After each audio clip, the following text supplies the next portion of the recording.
Pour commencer, peux-tu nous présenter qui tu es, d'où tu viens, ce que tu fais aujourd'hui et quelles sont tes missions? Moi c'est Mathieu, je viens de l'univers du bâtiment et du transport sanitaire. J'ai travaillé pendant de nombreuses années, et dont les 4 dernières dans l'opérationnel et la qualité. Et aujourd'hui, je me suis lancé dans les automatisations, que j'ai découvert ces outils il y a un peu moins d'un an. Aujourd'hui, ça fait partie de mon quotidien et c'est mon activité principale. Parle-nous de l'automatisation, comment ça marche exactement et pourquoi est-ce si utile? L'automatisation, c'est l'art de créer des scénarios qui vont prendre plusieurs tâches répétitives et chronophages pour optimiser le temps d'un entrepreneur ou d'une équipe entrepreneuriale. J'ai entendu dire que l'intelligence artificielle pouvait aussi venir en aide dans ces outils.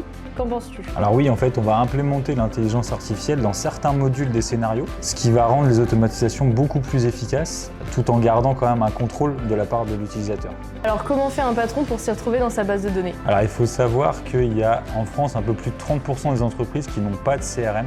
CRM, c'est un logiciel de recueil de bases de données, que ce soit pour les données fournisseurs, clients. Airtable, c'est une solution moderne et sécurisée qui ressemble à un tableur, mais elle offre bien plus de flexibilité. Ça permet de centraliser et d'organiser les informations de façon visuelle et intuitive. Pour les petites entreprises, c'est un moyen idéal pour commencer à gérer un CRM.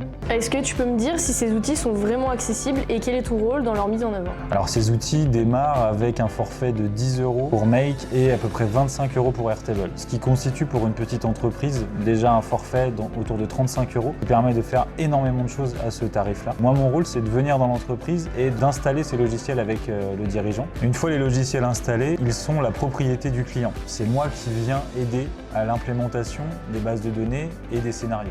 Est-ce que tu aurais un exemple concret à nous donner? Un plombier chauffagiste, grâce à l'automatisation, il n'a plus besoin de faire sa facturation le soir et le week-end. Quelques clics sur son téléphone lui permettront directement d'envoyer un mail à son client immédiatement après son intervention avec une pièce jointe et sa facture.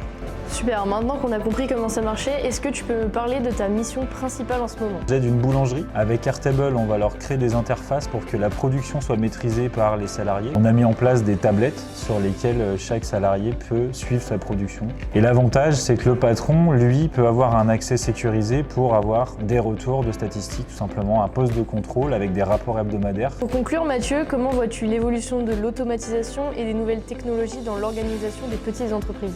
En se dégageant des tâches répétitives, les petites entreprises vont vraiment faire la différence en 2025. Les outils qui sont implémentés avec de l'intelligence artificielle vont vraiment leur faire dégager du temps important pour leurs équipes, pouvoir se recentrer autour de leur vision, de leurs équipes et de leur savoir-faire. Ça va aussi permettre à ces entreprises d'innover et de se développer encore mieux